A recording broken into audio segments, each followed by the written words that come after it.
بسم اللہ الرحمن الرحیم نحمدہ ونصلی علی رسولہ الکریم اما بعد فاعوذ باللہ من الشیطان الرجیم بسم اللہ الرحمن الرحیم وَإِذْ غَدَوْتَ مِنْ أَهْلِكَ تُبَوِّئُ الْمُؤْمِنِينَ مَقَاعِدَ لِلْقِتَالِ وَاللَّهُ سَمِيعٌ عَلِيمٌ إِذْ هَمَّتْ طَائِفَتَانِ مِنْكُمْ أَنْ تَفْشَلَا وَاللَّهُ وَلِيُّهُمَا وَعَلَى اللَّهِ فَلْيَتَوَكَّلِ الْمُؤْمِنُونَ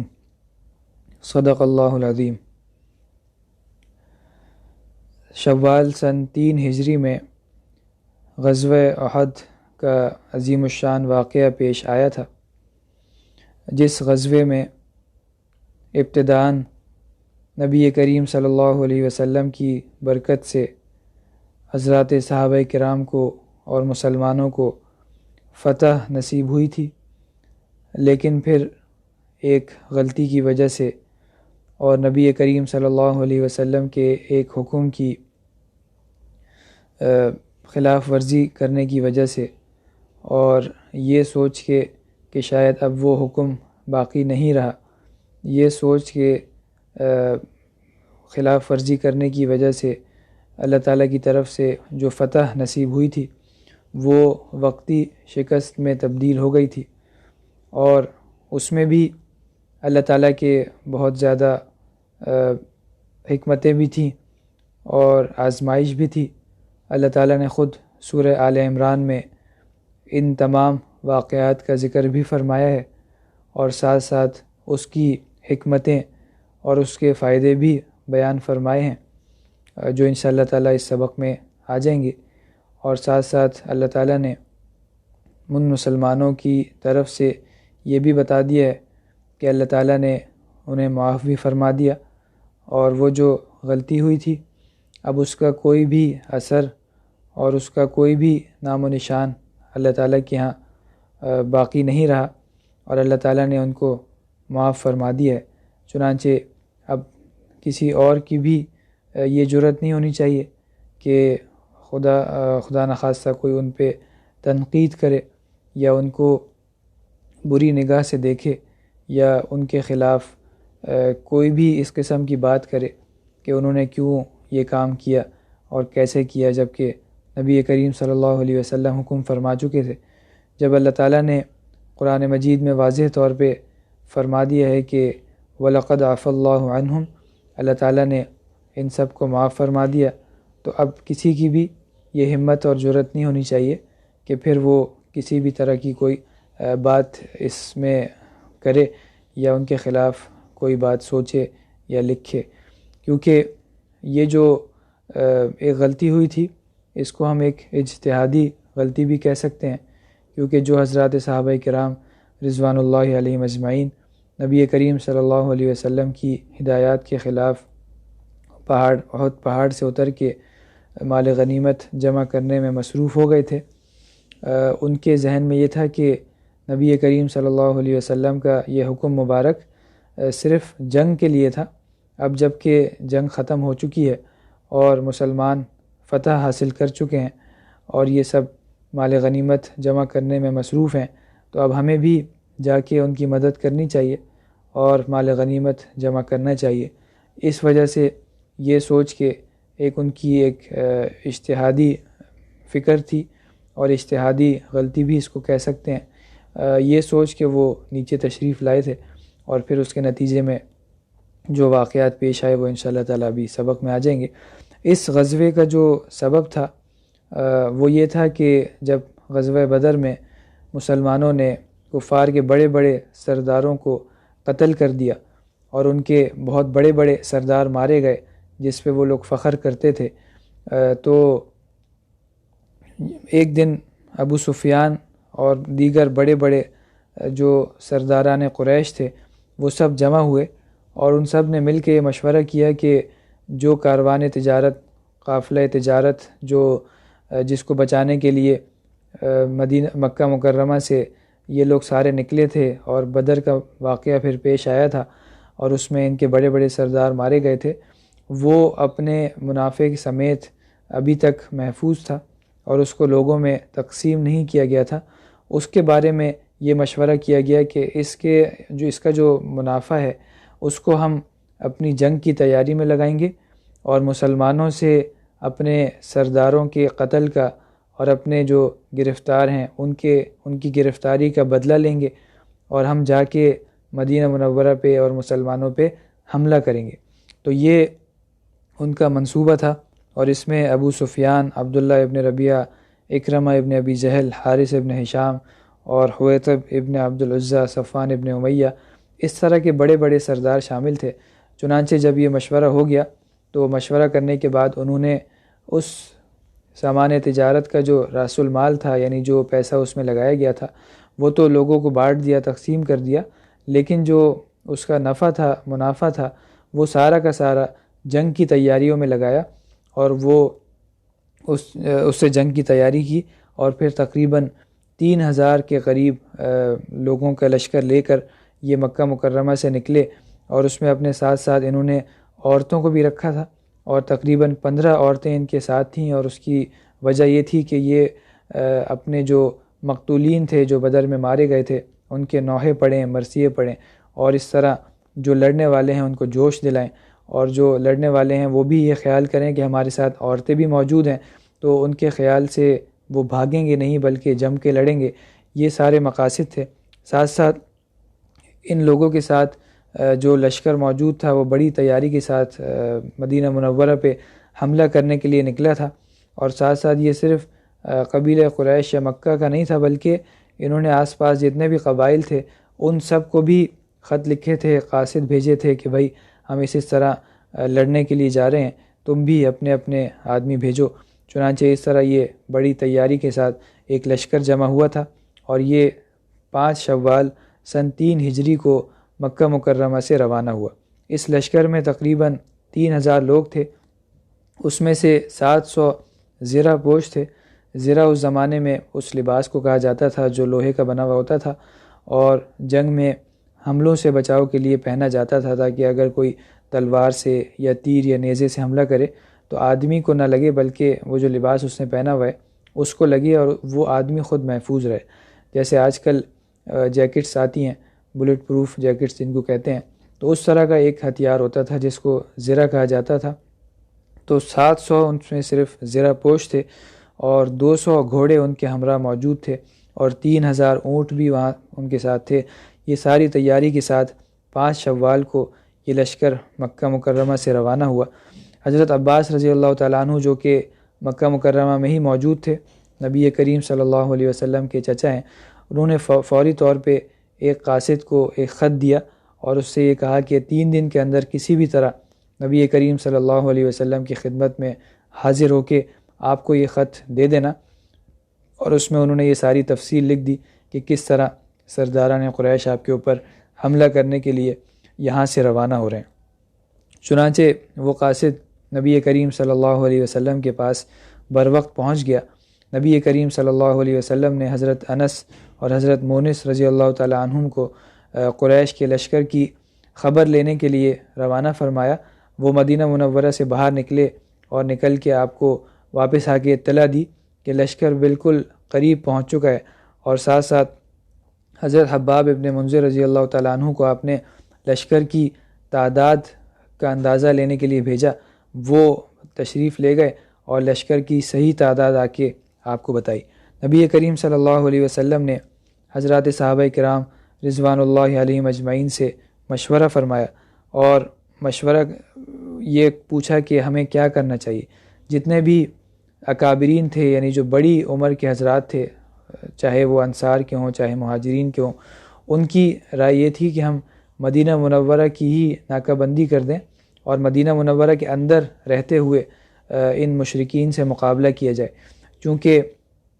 مدینہ منورہ سے باہر نکل کے لڑنا ان کے نزدیک مصلحت کے خلاف تھا۔ اس وجہ سے انہوں نے یہ مشورہ دیا۔ لیکن جو لوگ غزوہ بدر میں شامل نہیں ہو سکے تھے، اور ان کا یہ پہلا غزوہ تھا، اور جو شوق شہادت میں بے چین تھے، اور ان میں زیادہ تر تعداد جوانوں کی تھی، انہوں نے یہ کہا کہ نبی کریم صلی اللہ علیہ وسلم کی خدمت میں درخواست کی کہ ہم جو ہیں وہ بہت عرصے سے شہادت کے لیے بے چین ہیں، بے تاب ہیں، اور اگر ہم مدینہ منورہ کے اندر رہ کے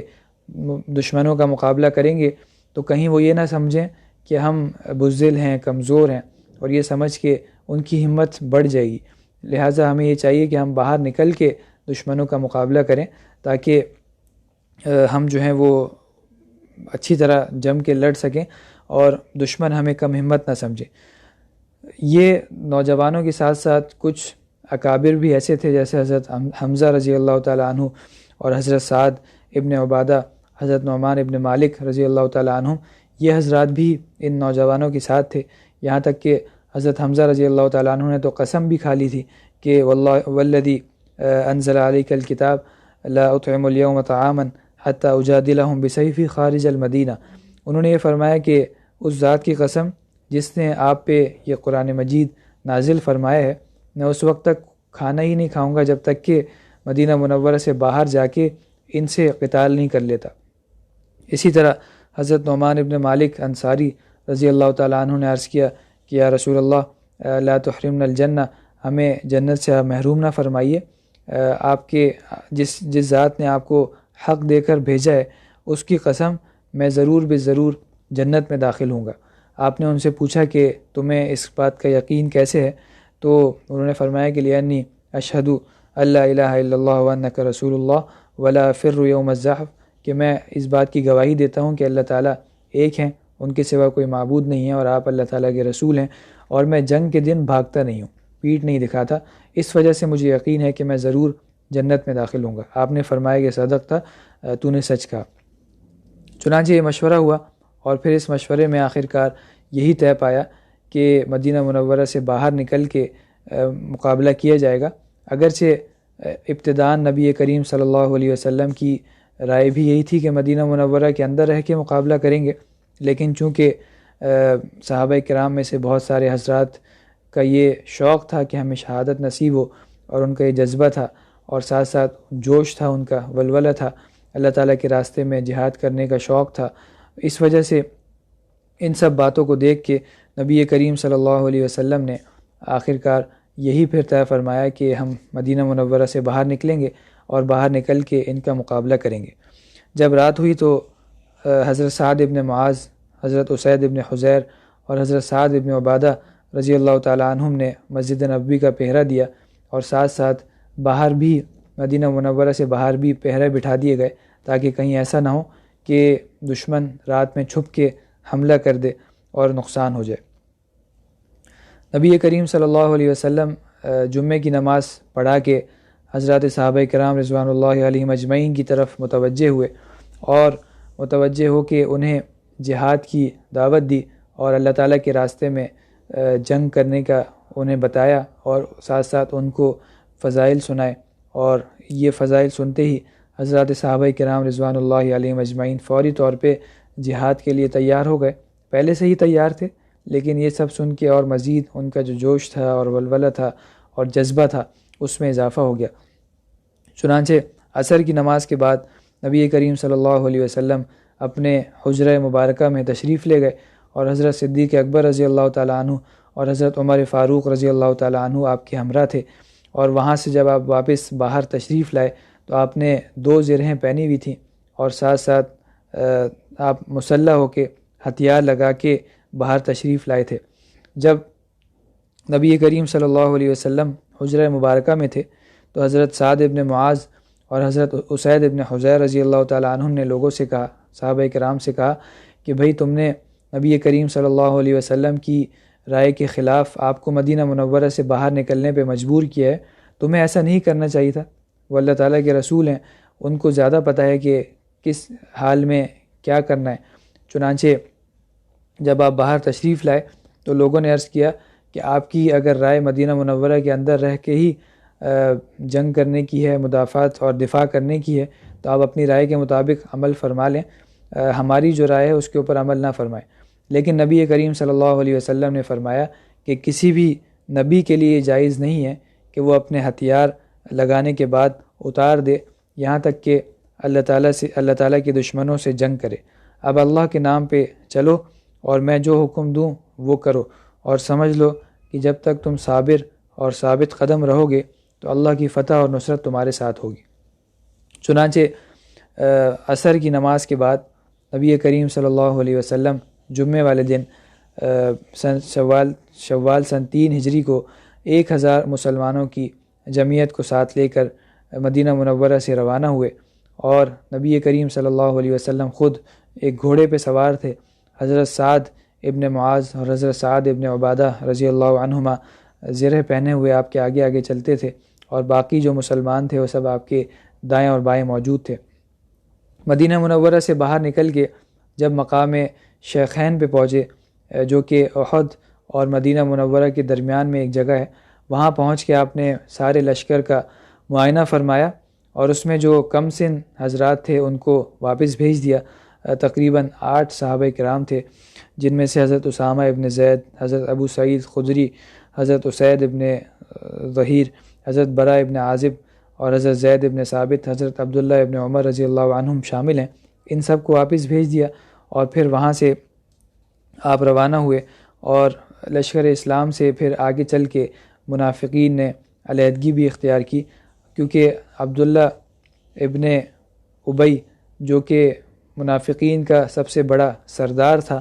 اس سے بھی مشورہ کیا گیا تھا، اور اس نے یہ مشورہ دیا تھا کہ ہماری رائے اور تجربہ یہ ہے کہ جب کبھی اہل مدینہ نے مدینہ منورہ کے اندر رہ کے دشمنوں کا مقابلہ کیا ہے تو وہ ہمیشہ غالب رہے ہیں، اور جب کبھی باہر نکل کے دشمنوں کا مقابلہ کیا ہے تو ہمیشہ انہیں تکلیف اٹھانی پڑی ہے۔ اس وجہ سے اس نے کہا کہ میرا مشورہ یہ ہے کہ مدینہ کے اندر رہ کے ان کا مقابلہ کیا جائے، لیکن بالآخر باہر نکل کے مقابلہ کرنے کا فیصلہ ہوا تھا، تو اس نے احد کے قریب جب پہنچے تو یہ کہہ کے واپس ہو گیا کہ بھائی یہ تو جنگ نہیں ہے، بلکہ آپ اپنے آپ کو ہلاکت میں ڈالنا ہے۔ جب میں نے کہا تھا کہ وہاں رہ کے مقابلہ کریں، آپ نے میری بات نہیں مانی، اس وجہ سے میں اب یہاں سے واپس ہو رہا ہوں۔ چنانچہ تقریباً 300 لوگوں کے ساتھ اپنے وہ واپس ہو گیا، اور اللہ تعالیٰ نے اسی بارے میں یہ آیت نازل فرمائی، وَلِيَعْلَمَ الَّذِينَ نَافَقُوا وَقِيلَ لَهُمْ تَعَالَوْا قَاتِلُوا فِي سَبِيلِ اللَّهِ أَوِ ادْفَعُوا قَالُوا لَوْ نَعْلَمُ قِتَالًا لَاتَّبَعْنَاكُمْ هُمْ لِلْكُفْرِ يَوْمَئِذٍ أَقْرَبُ مِنْهُمْ لِلْإِيمَانِ يَقُولُونَ بِأَفْوَاهِهِمْ مَا لَيْسَ فِي قُلُوبِهِمْ وَاللَّهُ أَعْلَمُ بِمَا يَكْتُمُونَ۔ یہ سورہ آل عمران کی 167 نمبر آیت ہے، 167۔ اس میں اللہ تعالیٰ نے انہی لوگوں کا ذکر فرمایا ہے کہ جب ان سے یہ کہا گیا کہ آ کے قتال کرو یا دفاع کرو، تو کہنے لگے کہ اگر ہم اس کو قتال سمجھتے تو ہم ضرور آ جاتے۔ وہ یہ سمجھ رہے تھے کہ ہم اپنے آپ کو خواہ اپنی جانوں کو ہلاکت میں کیوں ڈالیں، یہ سوچ کے 300 لوگوں کے ساتھ واپس ہو گیا، اور نبی کریم صلی اللہ علیہ وسلم کے ساتھ صرف 700 صحابہ کرام باقی رہ گئے، اور اس میں سے بھی پھر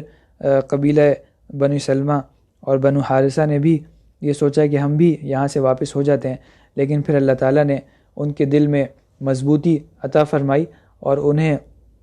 اللہ تعالیٰ نے ثابت قدمی عطا فرمائی، اور وہ واپس ہونے سے بچ گئے۔ چنانچہ اللہ تعالیٰ نے فرمایا اذ ہمت طائفتان منکم ان تفشلا واللہ ولیہما وعلی اللہ فلیتوکل المؤمنون۔ یہ سورہ آل عمران کی آیت نمبر 122 ہے۔ اس میں اللہ تعالیٰ فرما رہے ہیں کہ تم میں سے 2 جماعتوں نے یہ ارادہ کیا تھا کہ ہمت ہار دی تھی، اور اللہ تعالیٰ ان کا مددگار تھا، اسی لیے وہ واپسی سے محفوظ رہے، اور پھر وہ غزوہ احد میں شامل رہے۔ مقام شیخین میں ہی جب نبی کریم صلی اللہ علیہ وسلم موجود تھے تو سورج غروب ہو گیا۔ حضرت بلال رضی اللہ تعالیٰ عنہ کو اذان دینے کا حکم فرمایا، اور آپ نے پھر وہیں پہ مغرب کی نماز پڑھائی، اور رات میں بھی آپ نے مقام شیخین میں ہی قیام فرمایا، اور پھر جب صبح کا وقت ہوا، بلکہ رات کے آخری حصے میں نبی کریم صلی اللہ علیہ وسلم نے اس جگہ سے کوچ فرمایا اور احد کی طرف روانہ ہوئے، اور احد جب پہنچے ہیں تو صبح کی نماز کا وقت ہو چکا تھا۔ فجر کی اذان حضرت بلال رضی اللہ تعالیٰ عنہ نے دی، اور نبی کریم صلی اللہ علیہ وسلم نے نماز پڑھائی، اور اس کے بعد نماز کے بعد آپ نے اپنے صحابہ کرام کی صفوں کو ترتیب دیا، اور صفیں آپ نے اس طرح سے بنائی کہ آپ کے سامنے کی طرف مدینہ منورہ پڑتا تھا، اور آپ کی پشت پہ پیچھے کی طرف احد کا وہ مشہور پہاڑ تھا جس کے بارے میں نبی کریم صلی اللہ علیہ وسلم نے فرمایا کہ جبل یحبنا ونحبہ، او کما قال صلی اللہ علیہ وسلم۔ اس کا مفہوم یہ ہے کہ یہ ایسا پہاڑ ہے کہ جو ہم سے محبت کرتا ہے، اور ہم بھی اس پہاڑ سے محبت کرتے ہیں۔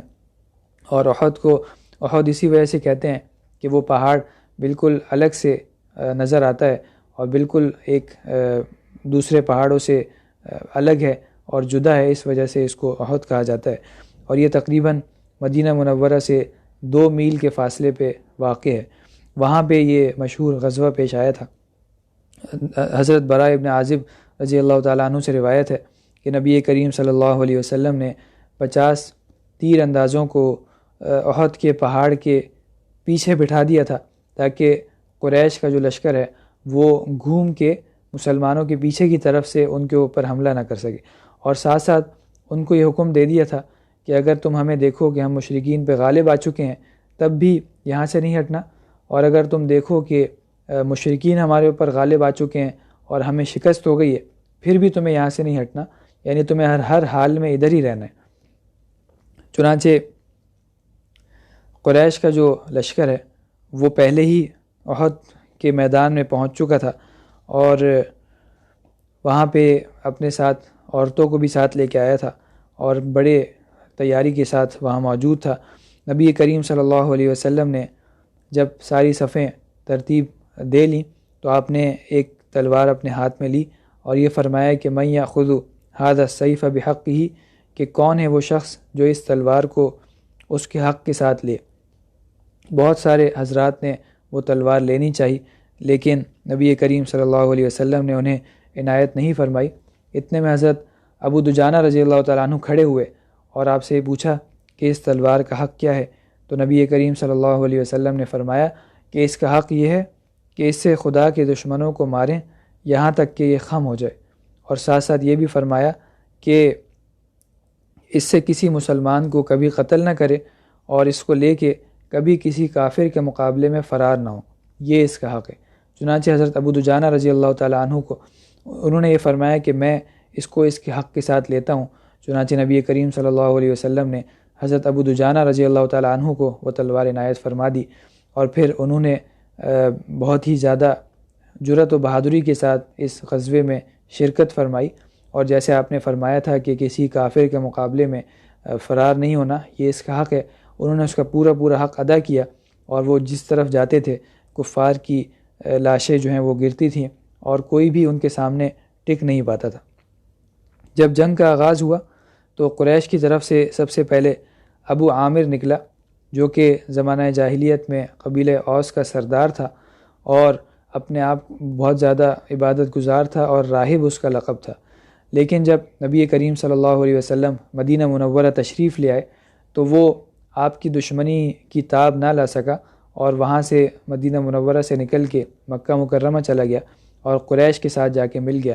اور اس لڑائی میں یہ قریش کو یہ کہہ کے لایا تھا کہ قبیلہ اوس میری بات مانتا ہے، جب وہ دیکھے گا کہ میں تمہارے ساتھ ہوں تو وہ بھی تمہارے ساتھ شامل ہو جائے گا۔ چنانچہ سب سے پہلے آگے نکل کے اس نے کہا کہ یا معشر الاوس انا ابو عامر، اے اوس کی جماعت میں ابو عامر ہوں۔ تو قبیلہ اوس کے جو صحابہ کرام تھے انہوں نے جواب دیا لا نعم اللہ بک عینا یا فاسق، اے خدا کے فاسق اور نافرمان، خدا کبھی تیری آنکھ ٹھنڈی نہ کرے، یعنی کبھی تجھے کوئی خوشی نصیب نہ ہو۔ نبی کریم صلی اللہ علیہ وسلم نے اس کا لقب راہب سے بدل کے فاسق رکھا تھا، وہی لقب حضرات صحابہ کرام نے استعمال کیا اور یہ بتا دیا کہ نبی کریم صلی اللہ علیہ وسلم کے مقابلے میں نہ تو کوئی سردار ہمیں قبول ہے اور نہ ہی ہماری کوئی جماعت نبی کریم صلی اللہ علیہ وسلم کے مقابلے میں ہمیں زیادہ محبوب ہے، اور نہ ہی ہمیں اپنا قبیلہ نبی کریم صلی اللہ علیہ وسلم کے مقابلے میں محبوب ہے۔ آپ کے مقابلے میں جو بھی آئے گا وہ ہماری نگاہوں سے گر جائے گا، اور ساتھ ساتھ جو آپ کے مقابلے میں آئے گا وہ گویا ہمارے مقابلے میں آئے گا، اور پھر ہم اس سے خود مقابلہ کریں گے اور نبی کریم صلی اللہ علیہ وسلم کے ساتھ ہمیشہ ہوں گے۔ اگر کوئی راہب آپ کے مقابلے میں آئے گا تو وہ راہب نہیں رہے گا بلکہ راہب سے فاسق بن جائے گا۔ اس طرح حضرات صحابہ کرام نے یہ ہمیں عملاً سبق دیا ہے۔ دوسرے نمبر پہ جو مشرکین کا علم بردار تھا، یعنی مشرکین کا جھنڈا جس کے ہاتھ میں تھا، طلحہ ابن ابی طلحہ، وہ میدان میں آیا اور للکار کے کہا کہ اے اصحاب محمد، تمہارا گمان یہ ہے کہ اللہ تعالی ہم کو تمہاری تلواروں سے جلدی جہنم میں پہنچاتا ہے اور ہماری تلواروں سے تمہیں جنت میں پہنچاتا ہے، تو میرے مقابلے کے لیے تم میں سے کوئی آئے۔ چنانچہ حضرت علی کرم اللہ وجہہ مقابلے کے لیے آگے بڑھے اور ایک ایسا وار کیا کہ اس کا پاؤں کٹ گیا اور دوسرے وار سے اس کے سر کے 2 ٹکڑے ہو گئے۔ اسی طرح تقریباً یہ جب ماجرا یہ واقعہ ہوا تو نبی کریم صلی اللہ علیہ وسلم خوش ہوئے اور اللہ اکبر آپ نے فرمایا، مسلمانوں نے بھی نعرہ تکبیر بلند کیا۔ اسی طرح مختلف لڑنے والے ایک ایک کر کے آتے رہے اور مسلمانوں کے ہاتھوں سے قتل ہوتے رہے، یہاں تک کہ تقریباً 22 سردار قریش کے مارے گئے۔ اس کے بعد عام جنگ شروع ہو گئی اور حضرت ابو دجانہ رضی اللہ تعالیٰ عنہ، جن کو نبی کریم صلی اللہ علیہ وسلم نے اپنی تلوار عنایت فرمائی تھی، انہوں نے اپنا سرخ عمامہ نکالا اور سر پر باندھا اور اکڑتے ہوئے میدان میں نکلے اور اشعار بھی پڑھ رہے تھے۔ نبی کریم صلی اللہ علیہ وسلم نے ان کو دیکھ کے فرمایا کہ اللہ تعالیٰ کو یہ اس طرح کی چال اکڑ کے اور تکبر سے یہ سخت ناپسند ہے، مگر ایسے وقت میں نہیں ہے جب دشمنوں سے مقابلہ ہو اور اللہ تعالیٰ کے رسول کے دشمن مقابلے میں ہوں، تو ایسے موقع پہ پھر ایسی ہی چال اللہ تعالیٰ کو محبوب ہو جاتی ہے اور اللہ تعالیٰ کو پھر ناپسند نہیں رہتی۔ حضرت حمزہ رضی اللہ تعالیٰ عنہ کی شہادت بھی اسی غزوے میں ہوئی تھی، اور اس کا واقعہ یہ پیش آیا تھا کہ حضرت حمزہ رضی اللہ تعالیٰ عنہ نے جبیر ابن مطعم کا جو چچا تھا طعیمہ ابن عدی، اس کو غزوہ بدر میں مارا تھا، اس کو قتل کیا تھا۔ چنانچہ جبیر ابن مطعم نے اپنے حبشی غلام حضرت وحشی، جو کہ بعد میں پھر مسلمان بھی ہو گئے تھے، ان کو یہ کہا تھا کہ اگر تم نے حمزہ کو میرے چچا کے بدلے میں قتل کر دیا تو میری طرف سے تم آزاد ہو۔ چنانچہ حضرت وحشی فرماتے ہیں کہ میں صرف اس مقصد کے لیے غزوہ احد میں کفار کے لشکر کی طرف سے شامل ہوا تھا، نہ میں نے پہلے قتال کیا نہ میں نے بعد میں قتال کیا،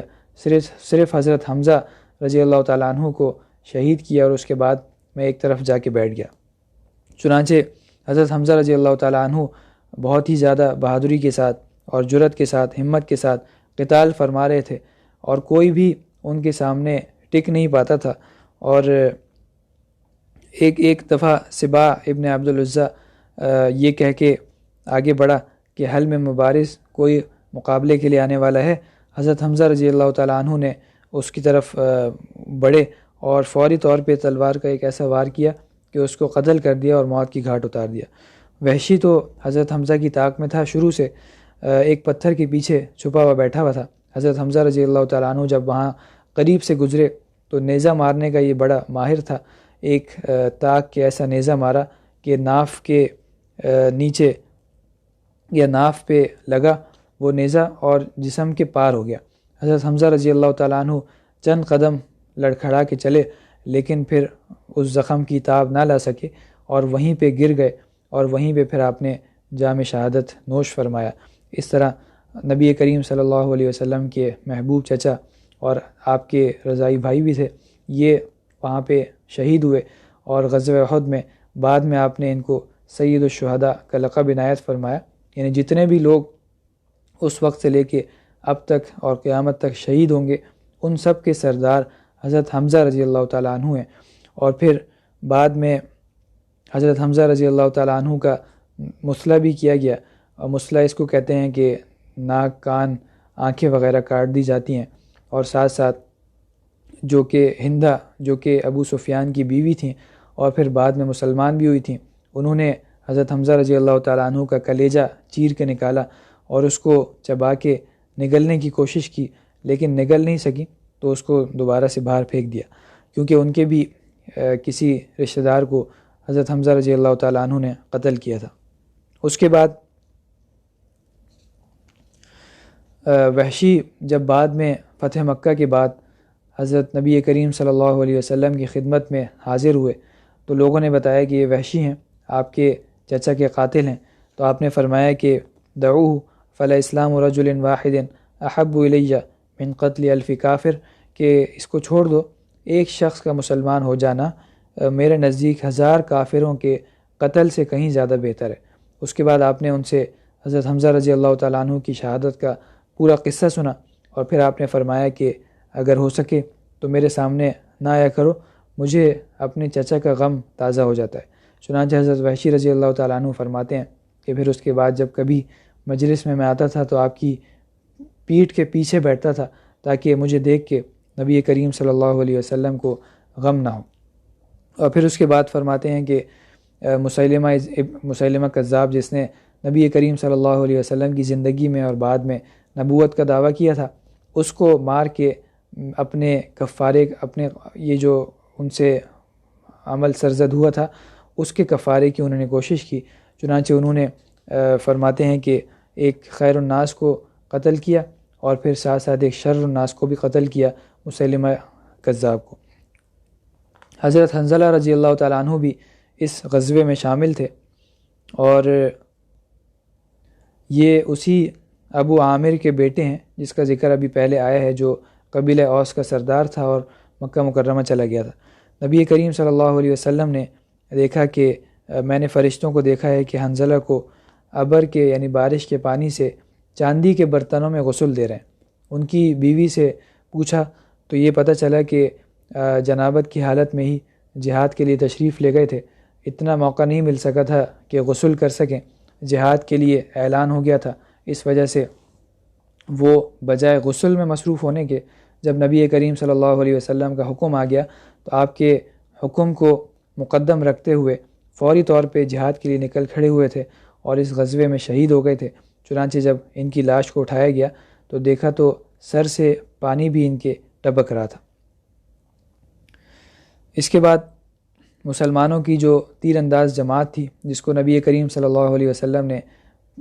احد کے پہاڑ کے پیچھے بٹھایا تھا، انہوں نے جب یہ دیکھا کہ اب مسلمانوں کو فتح نصیب ہو چکی ہے اور مسلمان مال غنیمت جمع کرنے میں مصروف ہیں، تو وہاں سے انہوں نے ہٹنا چاہا۔ ان کے جو سردار تھے حضرت عبداللہ ابن جبیر رضی اللہ تعالیٰ عنہ، انہوں نے بہت منع کیا اور بتایا کہ آپ نے یہاں سے ہٹنے سے منع فرمایا تھا، لیکن ان حضرات نے ان کی بات نہیں مانی اور یہ سوچا کہ شاید اب وہ حکم ختم ہو چکا ہے، ہمیں چونکہ فتح نصیب ہو گئی اور کفار بھاگ رہے ہیں تو اب ہمیں جا کے مسلمانوں کی مدد کرنی چاہیے اور مال غنیمت جمع کرنا چاہیے، کفار کو قتل کرنا چاہیے یا قید کرنا چاہیے۔ یہ سوچ کے تقریباً 50 میں سے 40 حضرات صحابہ کرام وہاں سے میدان میں آ گئے اور وہاں پہ صرف 10 لوگ رہ گئے۔ جب حضرت خالد ابن ولید رضی اللہ تعالیٰ عنہ جو کہ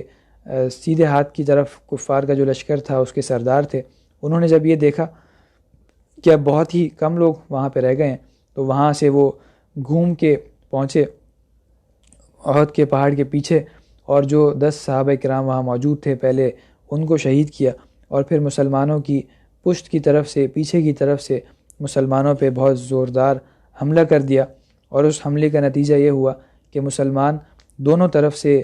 گھیرے میں آ گئے۔ سامنے کی طرف پہلے ہی کفار کا لشکر موجود تھا اور پیچھے کی طرف سے پھر حضرت خالد ابن ولید رضی اللہ تعالیٰ عنہ جو بعد میں مسلمان ہو گئے تھے انہوں نے حملہ کر دیا۔ چنانچہ بہت ہی زیادہ پریشانی میں آ گئے مسلمان، گھبراہٹ میں آ گئے، اور اسی اثناء میں حضرت مصعب ابن عمیر رضی اللہ تعالیٰ عنہ جو کہ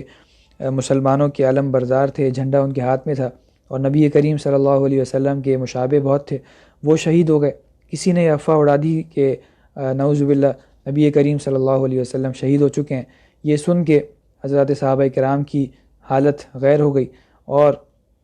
آپ کی جو محبت تھی، آپ سے جو ان کا عشق تھا، اس کی وجہ سے ان کو بالکل ہی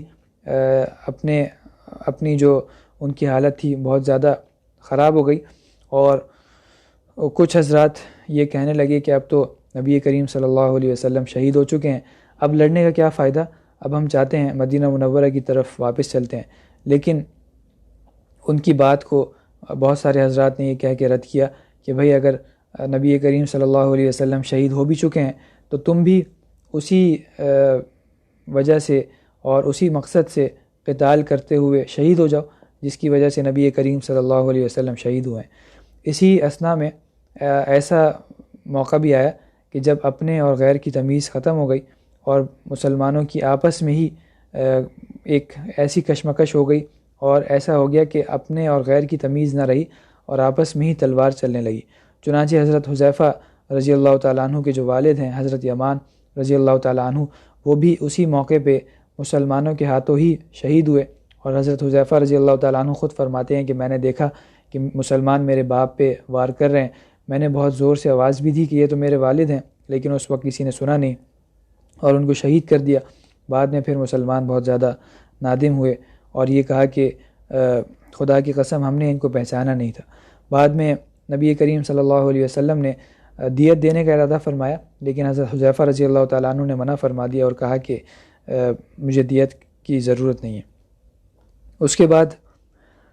جو مسلمان تھے ان میں سے تو کچھ حضرات کے قدم لڑکھڑا گئے، لیکن نبی کریم صلی اللہ علیہ وسلم مکمل بہادری کے ساتھ اور مکمل ثابت قدمی کے ساتھ اسی جگہ پہ جم کے کھڑے رہے جہاں پہ آپ موجود تھے، اور حضرات صحابہ کرام فرماتے ہیں کہ ایک قدم بھی آپ پیچھے نہیں ہٹے۔ اور اس وقت نبی کریم صلی اللہ علیہ وسلم کی حفاظت کے لیے تقریباً 14 کے قریب صحابہ کرام آپ کے ہمراہ موجود تھے، اس میں سے 7 انصار میں تھے اور 7 مہاجرین میں سے تھے۔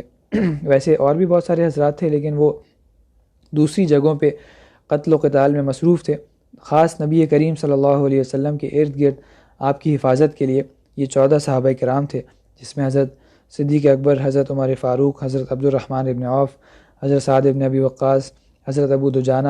اور ساتھ ساتھ عاصم ابن ثابت، حضرت حباب ابن منذر رضی اللہ تعالیٰ عنہم اور دیگر حضرات صحابہ کرام شامل ہیں۔ اور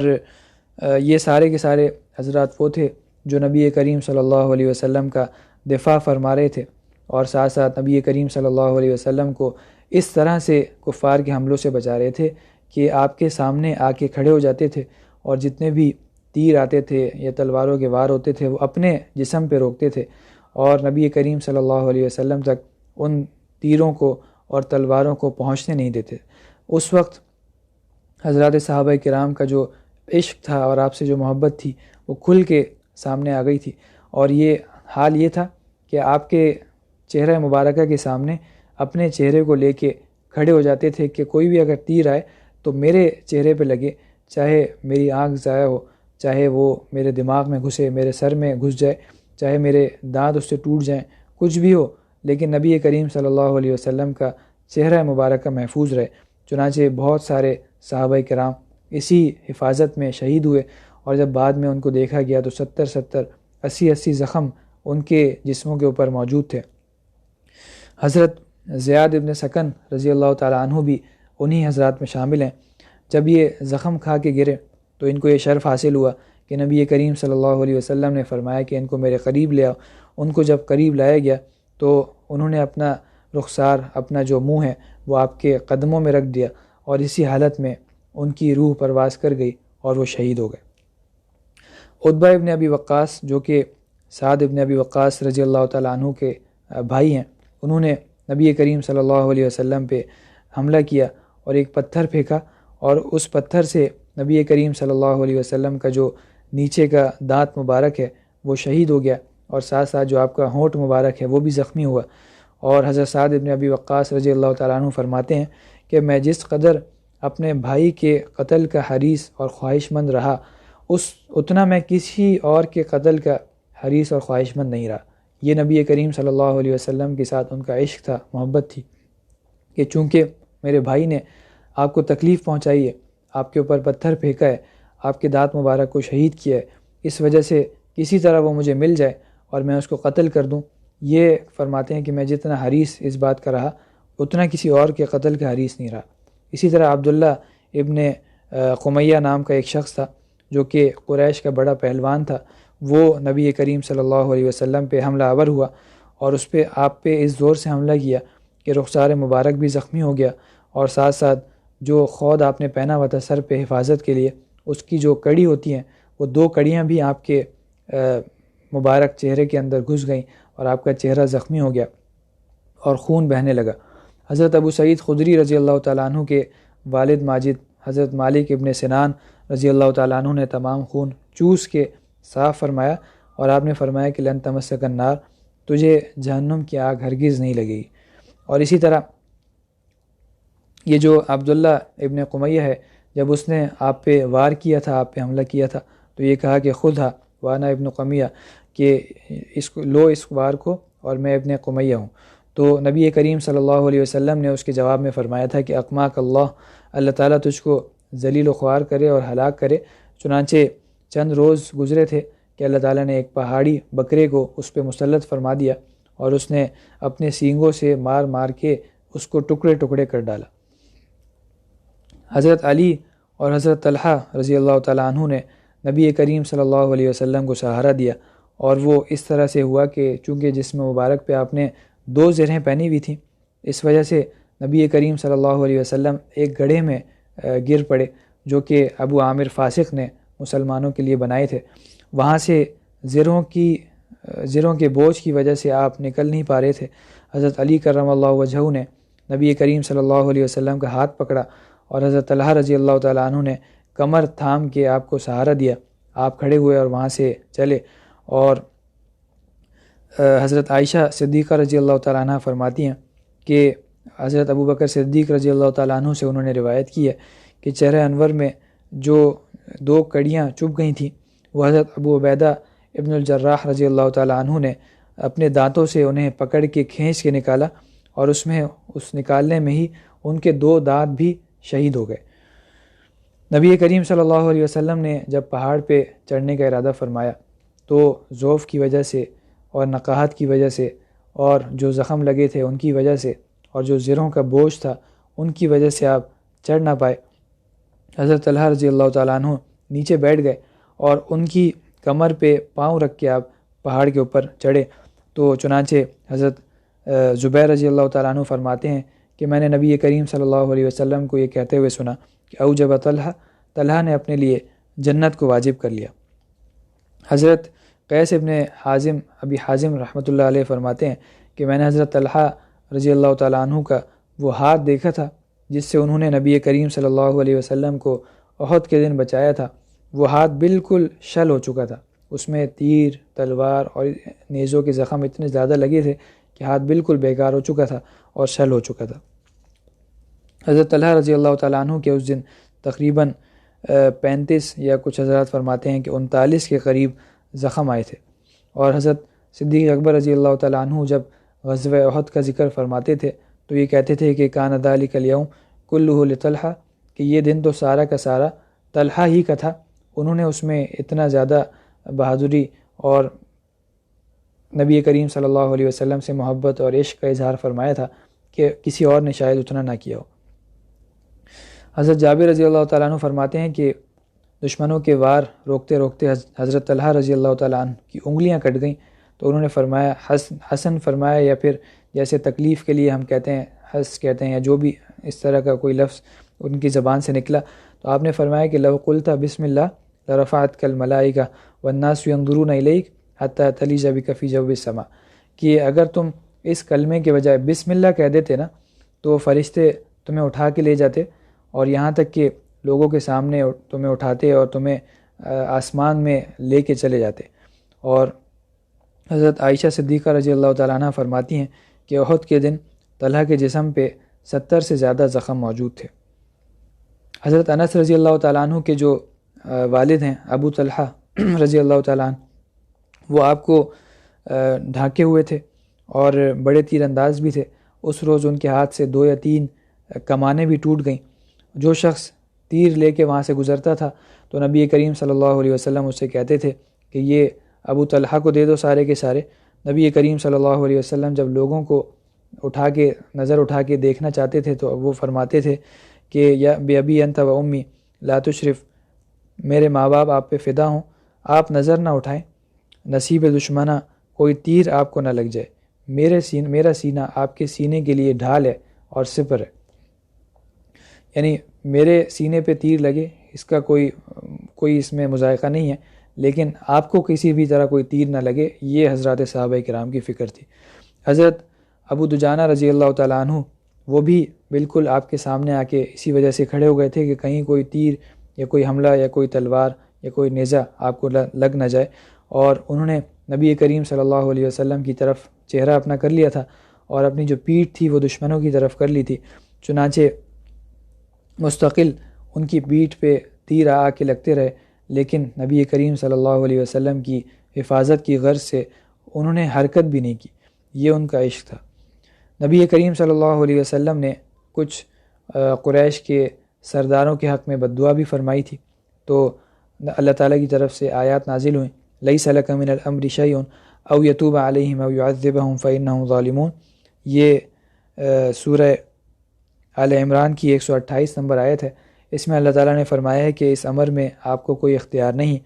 یہاں تک کہ خدا مہربانی فرمائے یا ان کو توبہ کی توفیق دے یا ان کو عذاب دے، کیونکہ وہ بڑے ظالم ہیں۔ جن لوگوں کے حق میں، سرداروں کے حق میں آپ نے بد دعا فرمائی تھی، ان میں سے اکثر بعد میں مسلمان ہو گئے تھے۔ ممکن ہے کہ اسی وجہ سے اللہ تعالیٰ نے نبی کریم صلی اللہ علیہ وسلم کو بد دعا دینے سے منع فرما دیا تھا۔ یہ غزوہ احد ہے جو ابھی ہمارے اس سبق میں اس کا تقریباً آدھا حصہ ہم نے مکمل کیا ہے، اور اس میں ہم نے دیکھا کہ حضرات صحابہ کرام کس طرح سے نبی کریم صلی اللہ علیہ وسلم کو بچانے کی غرض سے، آپ کی حفاظت کی غرض سے اپنی جانیں آپ کے اوپر نثار کرتے رہے، اور اپنے سینے آپ کے سینے کے سامنے انہوں نے کر دیے تاکہ جو بھی تیر آئے، جو بھی تلوار آئے، جو بھی حملہ ہو وہ ہمارے اوپر ہو، نبی کریم صلی اللہ علیہ وسلم اس سے محفوظ رہیں۔ یہ حضرات صحابہ کرام کا عشق تھا، ان کی محبت تھی۔ اسی محبت کا اور عشق کا تذکرہ اور اس غزوے کا انشاءاللہ جو بقیہ حصہ ہے وہ انشاءاللہ تعالی ہم اگلے سبق میں پڑھیں گے۔ اب ہمارا وقت مکمل ہو چکا ہے۔ وآخر دعوانا الحمدللہ رب العالمین۔ الحمدللہ رب العالمین والصلاة والسلام علی خیر خلقہ محمد وعلی آلہ واصحابہ اجمعین۔ وصلی اللہ تعالی علی خیر خلقہ محمد وعلی آلہ واصحابہ اجمعین۔ آمین برحمتک یا ارحم الراحمین۔